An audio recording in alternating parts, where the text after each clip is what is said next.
બનાસકાંઠામાં શાળામાં બ્લેડ કાંડ અંગે મોટો ખુલાસો થયો છે। બાળકોએ રમતા રમતા હાથમાં કાપા માર્યા હતા। બ્લેડ કાંડના બનાવ અંગે બનાસકાંઠા ડીઓનું મોટું નિવેદન છે। બનાવ અંગે જિલ્લા શિક્ષણ અધિકારીની તપાસ ડીસાની રાજપુર પ્રાથમિક શાળામાં કરી હતી તપાસ અને ડીઓ વિનુભાઈ પટેલ રાજપુર પ્રાથમિક શાળામાં બેઠક પણ યોજાઈ અને શાળા આચાર્ય શિક્ષકો સાથે ડીઓની બેઠક। અમરેલીના બગસરાની એક શાળામાં બ્લેડ કાંડ બાદ હવે બનાસકાંઠાની ડીસાની સ્કૂલમાં પણ બાળકોના હાથ પર કાપાના નિશાન મળ્યા હતા અને જે બાદ આ આખો મામલો બહાર આવ્યો। ये શું હવામાન વિભાગની પ્રેસ કોન્ફરન્સમાં निम्नतम तापमान है उसमें ज़्यादातर परिवर्तन बड़ा बदलाव नहीं होएगी और जो हमारा कोस्टल क्षेत्र है वो डे 3 से लेकर डे 5 मतलब आपका 30 मार्च से लेकर 1 अप्रैल तक आपका हॉट एंड ह्यूमिड वेदर का फीलिंग रहेगा। और जो अहमदाबाद और आसपास का क्षेत्र है इसमें तापमान उच्चतम तापमान 39 डिग्री सेंटीग्रेड और न्यूनतम तापमान 20 डिग्री सेंटीग्रेड के आसपास रहेगा और आसमान खाली रहेगा। आज का जो गुजरात क्षेत्र में सबसे ज़्यादा तापमान रिकॉर्ड हुआ है, उच्चतम तापमान रिकॉर्ड हुआ है वो है अहमदाबाद और कंडला एयरपोर्ट में वो 36.6 डिग्री सेंटीग्रेड रिकॉर्ड हुआ है। और जो अभी पवन का दिशा है उत्तर से उत्तर पूर्व है। सर क्या रीजन है कि जिसकी वजह से अभी टेम्परेचर फॉल हुआ था? अभी WD पास कर रहा था ना, उसके लिए आपका ठंडी हवा आ रहा था, इसके कारण आपका टेम्परेचर डाउन हुआ था, लेकिन अभी तो WD पास कर गया, अभी फिर टेम्परेचर राइज होने का पूर्वानुमान है। सर जो टेम्परेचर बढ़ेगा तो उसमें कितना डिग्री के आसपास मैक्सिमम जाने की पॉसिबिलिटी है? अभी देखिए 2 से 3 डिग्री सेंटीग्रेड बढ़ने का पूर्वानुमान हम दे रहे हैं।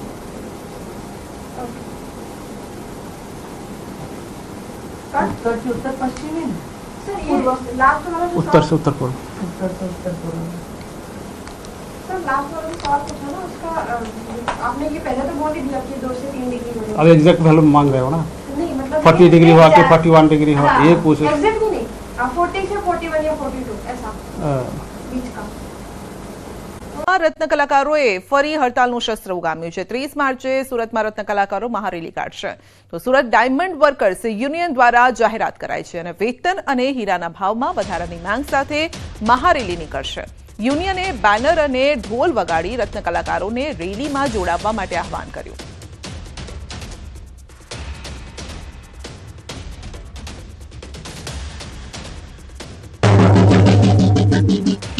સાંભળો સાંભળો સાંભળો હીરાના કારીગરો સાંભળો હીરાના ભાવ વધારવા માટે હડતાલ પાડી છે તો 30 તારીખે સવારે 9:30 વાગે કતાર ગામના દરવાજે હાજર થઈ જવાનું છે। સભી કારીગરને કોઈ કામે જવાનું નથી। સાંભળો સાંભળો સાંભળો। ગુજરાતનું આર્થિક પાટનગર સુરત અને સુરતનો સૌથી મહત્વનો ઉદ્યોગ હીરા ઉદ્યોગ છે।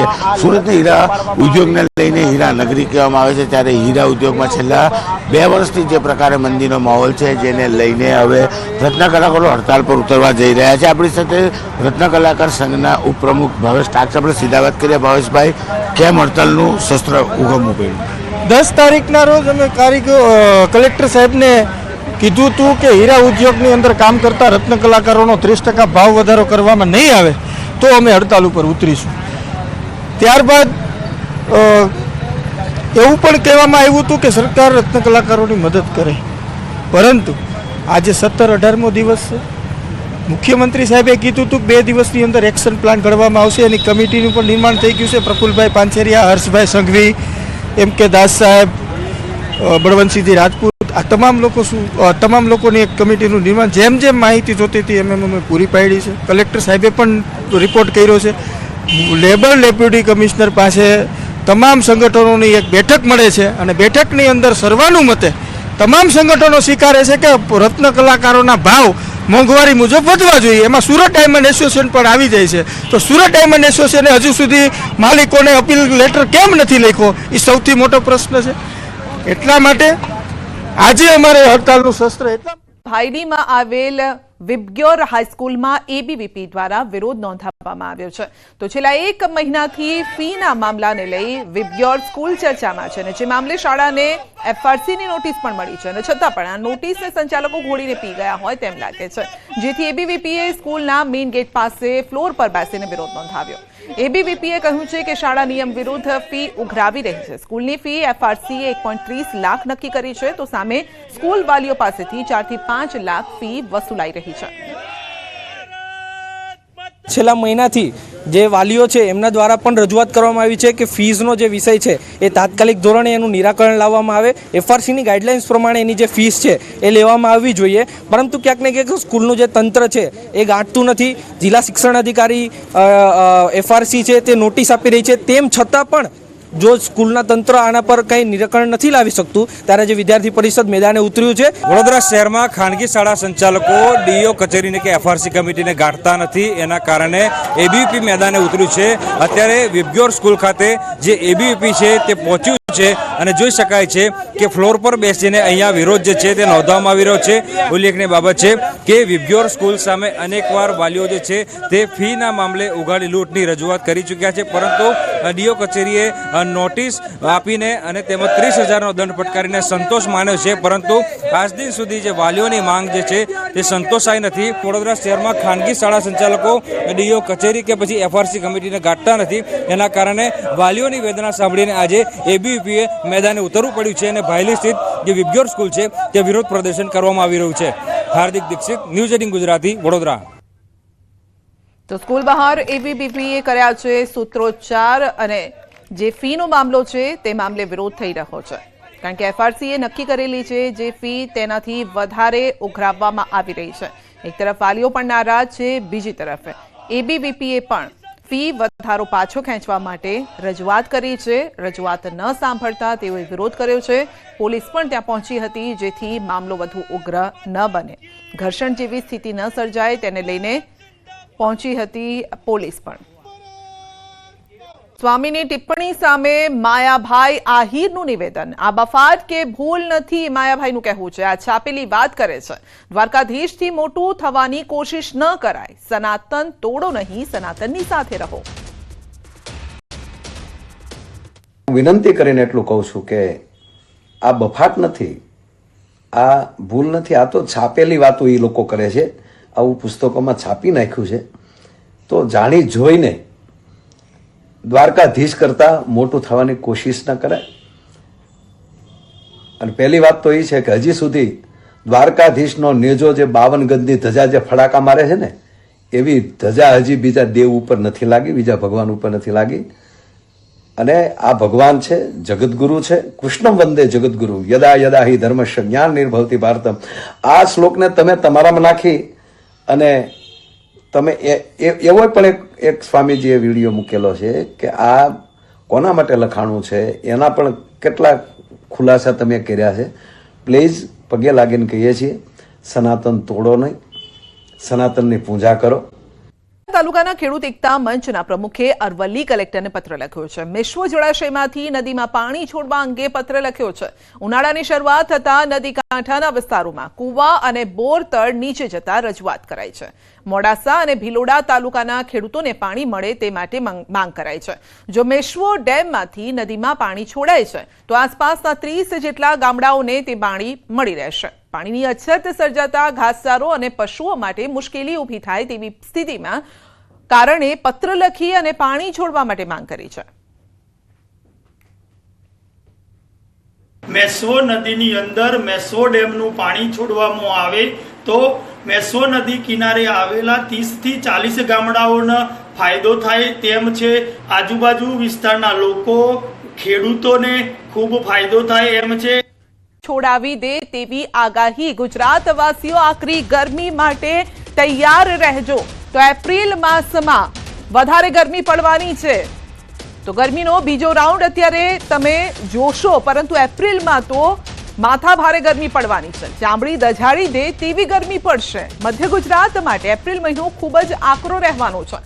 તો મધ્ય ગુજરાતવાસીઓ એપ્રિલ મહિનામાં સાચવજો. 10 એપ્રિલ બાદ પારો 42 ડિગ્રીને આપી શકે છે અને મધ્ય ગુજરાતના કેટલાક ભાગોમાં 42 ડિગ્રીને વટાવી શકે છે પારો. અમદાવાદ, આણંદ, નડિયાદના ભાગોમાં પણ વધુ ગરમી પડી શકે છે અને ઉત્તર ગુજરાતના ભાગોમાં પારો 41 ડિગ્રીએ પહોંચી શકે છે. સૌરાષ્ટ્ર કચ્છમાં પણ 10 એપ્રિલ બાદ આકાશી આફત રહેવાની છે. આગામી દિવસોમાં ભારે ગરમી, આકરી ગરમી પડવાની શક્યતા રહેશે, જેમાં મધ્ય ગુજરાતના ભાગોમાં મહત્તમ તાપમાન 10મી એપ્રિલ સુધીમાં લગભગ 43 ડિગ્રી 43 ડિગ્રી સેલ્સિયસ અથવા તો તેનાથી વધુ જવાની શક્યતા રહેશે, જેમાં વડોદરાના ભાગો, નડિયાદના ભાગો, આણંદના ભાગોમાં ગરમી વધારે પડવાની શક્યતા રહેશે. તો એપ્રિલની શરૂઆતથી જ વાતાવરણમાં પલટો આવશે. હવામાન નિષ્ણાંત અંબાલાલ પટેલની મોટી આગાહી. એપ્રિલની શરૂઆતે આંધી વંટોળનો પ્રકોપ રહી શકે છે.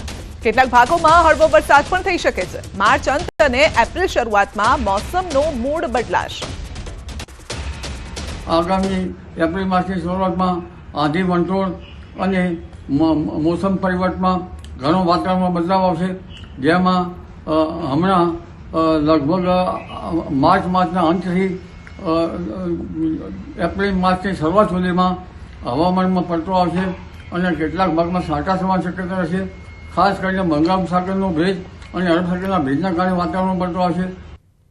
તો 10 એપ્રિલ સુધી વાતાવરણના પલટા રહી શકે છે. ઘણા ભાગોમાં વાદળછાયું વાતાવરણ પણ રહી શકે છે.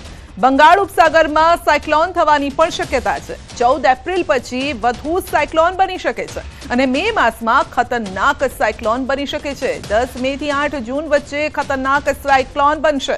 તો બંગાળ ઉપસાગરમાં ખતરનાક સાયક્લોન બનશે અને અરબી સમુદ્રમાં સાયક્લોન બનવાની શક્યતા છે. બંગાળ ઉપસાગરમાં જૂન સુધીમાં 2 થી 3 સાયક્લોન બનશે. અરબ સાગરમાં 2 સાયક્લોન બની શકે છે. કારણ કે જોવા જઈએ તો 10મી એપ્રિલ સુધીમાં રાજ્યના હવામાનમાં ઘણા પલટા આવી શકે છે અને ઘણા ભાગોમાં વાદળવાયુ અથવા તો હળવો વરસાદ કે છાંટા પડી શકે છે. એટલે હવે ધીરે ધીરે વાતાવરણમાં પલટો આવશે, પરંતુ બંગાળના ઉપસાગરમાં મ્યાનમાર બાજુ એક હળવા પ્રકારનું સાયક્લોન થવાની શક્યતા છે.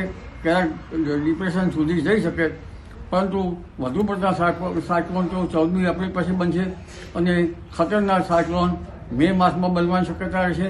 10 મેથી લગભગ 8 જૂન વચ્ચે ખતરનાક સાયક્લોન બંગાળ ઉપસાગરમાં બનશે અને અરબી સમુદ્રમાં પણ સાયક્લોન બનવાની શક્યતા રહેશે. લગભગ બંગાળના ઉપસાગરમાં જૂન માસ સુધીમાં 2 થી 3 સાયક્લોન બની શકે અને અરબ સાગરમાં 1 કે 2 સાયક્લોન બનવાની શક્યતા રહેશે. એટલે હવે ધીરે ધીરે હવામાનમાં પલટો આવશે.